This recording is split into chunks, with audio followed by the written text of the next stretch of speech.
Magandang umaga, Pilipinas. Narito ang latest sa lagay ng ating panahon. Meron tayong minomonitor na low pressure area sa loob ng PAR at huling nakita yan sa layong 755 kilometers silangan ng Davao City. At kasalukuyan ngayong kanyang trough, nagdudulot na po ito ng mga pagulan sa silangang bahagi ng Kabisayaan at ng Mindanao.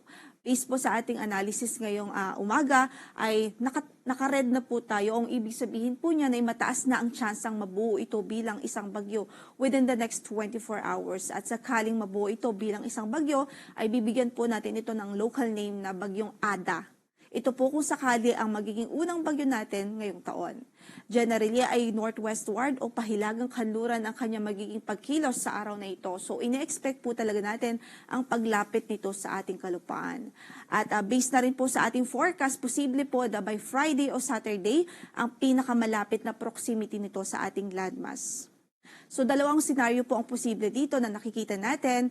Possible po na ang close approach niya by Friday or Saturday dito sa silangang bahagi ng Visayas or Eastern Visayas and eventually po ay mag-recurve po siya o kaya naman ay posible nga din ang landfall scenario kung kaya't patuloy tayong mag-antabay sa magiging update ng Pag-asa dahil since low pressure area pa lang po ito at medyo may kalayuan pa, meron pa rin po tayong kinikonsider na uncertainties. At sakaling maging bagyo po ito, agad-agad po tayong magtataas ng tropical cyclone wind signal, lalong-lalo na po dito sa silangang bahagi ng Visayas at ilang bahagi ng Mindanao. Kaya patuloy na mag-antabay sa magiging update at magiging progress nitong weather disturbance mula po dito sa Pag-asa Weather Forecasting Center.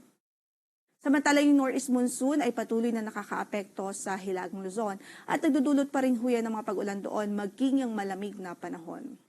So sa forecast nga po natin, asahan natin ang maulap na papawirin na may mga kalat-kalat na pag-ulan o mga pag-ulan dahil sa amihan dito sa Cagayan, Isabela at Aurora. Samantala sa natitirang bahagi pa ng Cagayan Valley, sa Cordillera Administrative Region, asahan natin ang maulap na papawirin at mahihinang pagbuhos ng ulan dahil din po yan sa amihan ng northeast monsoon. Dito naman sa natitirang bahagi pa ng Northern Luzon, dito sa Ilocos Region, at natitirang bahagi pa ng Central Luzon, ay inaasahan natin ang bahagyang maulap hanggang sa maulap na papawirin at may mga isolated o pulo-pulong mahihinang mga pagulan lamang dahil sa amihan. So maliban sa mga pagulan na yan, asahan din ho natin yung may kalamigang hangin, lalong-lalo na po sa gabi at madaling araw. Dito naman sa Metro Manila at natitirang bahagi pa ng Luzon, asahan natin ang generally fair weather naman liban sa mga localized thunderstorms, especially sa hapon at gabi. Para sa pagtaya ng ating temperatura sa Baguio, malamig pa rin, 15 to 24 ang magiging agwat ng temperatura, 22 to 31 sa Lawag, 21 to 27 sa Tugigaraw, 24 to 31 naman sa Metro Manila at sa Tagaytay ay 20 to 29 degrees Celsius, habang sa Legazpi ay 24 to 31 degrees Celsius. Samantala, para sa pagtaya ng ating panahon dito sa Kabisayaan at Mindanao, so ine-expect nga po natin magiging maulan dito sa Eastern Visayas, Caraga Region at maging dito po sa Davao Region at dito sa Camiguin, Misamis Oriental at Bukidnon, yan ay dulot ng trough ng low pressure area na minomonitor natin sa loob ng PAR. So sa mga kababayan natin dyan, patuloy natin silang pinag-iingat sa mga posible po na mga localized na pagbaha dahil sa mga pag-ulan na ito. Sa natitirang bahagi naman ng Visayas at Mindanao, asahan natin ang bahagyang maulap hanggang sa maulap na papawirin at posible rin ang mga dagliang pagbuhos ng ulan, especially dahil sa mga localized thunderstorms.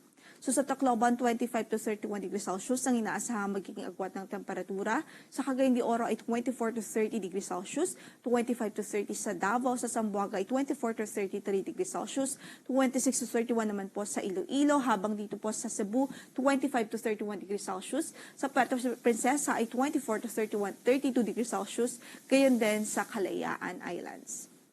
Wala rin po tayong gale warning na nakataas ngayon sa anumang bahagi ng ating mga baybaying dagat, although pinag-iingat pa rin natin ang ating mga kababayang mangingisda, especially yung gumagamit ng maliliit ng sasakyang pandagat dito po sa Northern Luzon kung saan ay inaasahan pa rin natin ang katamtaman hanggang sa maalong kondisyon ng karagatan.